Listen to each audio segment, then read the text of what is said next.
Joy Kabatsi supported Uganda's ruling NRM party for years.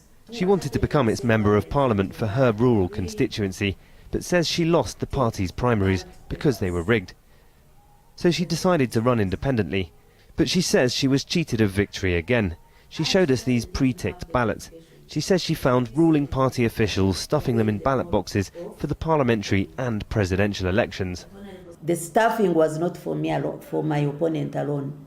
The stuffing was for my opponent and for the president. And we got out those ballots which were stuffed. And I handed them over as exhibit to the police. When Ugandans voted on the 18th of February, election observers were strongly critical.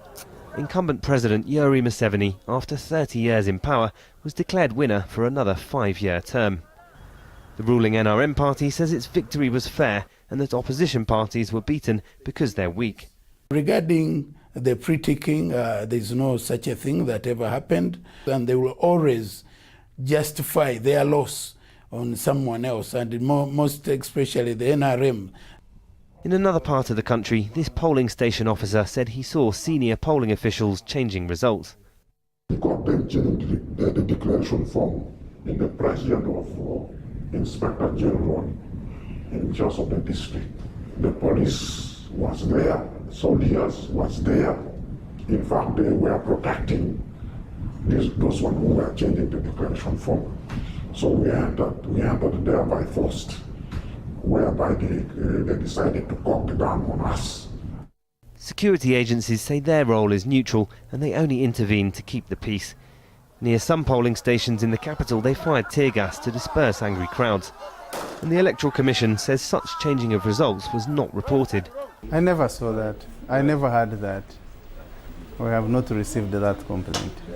So I thought there were enough checks and balance to ensure that nothing is done. Meanwhile, opposition leader Kizza Besigye's supporters say he won.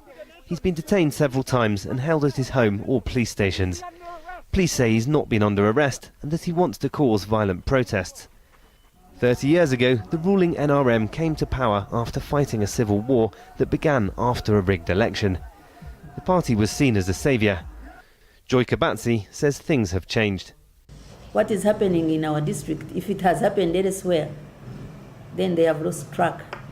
And I feel so sad that I lost my brothers fighting for justice, fighting for a better Uganda, fighting for a Uganda where I would vote,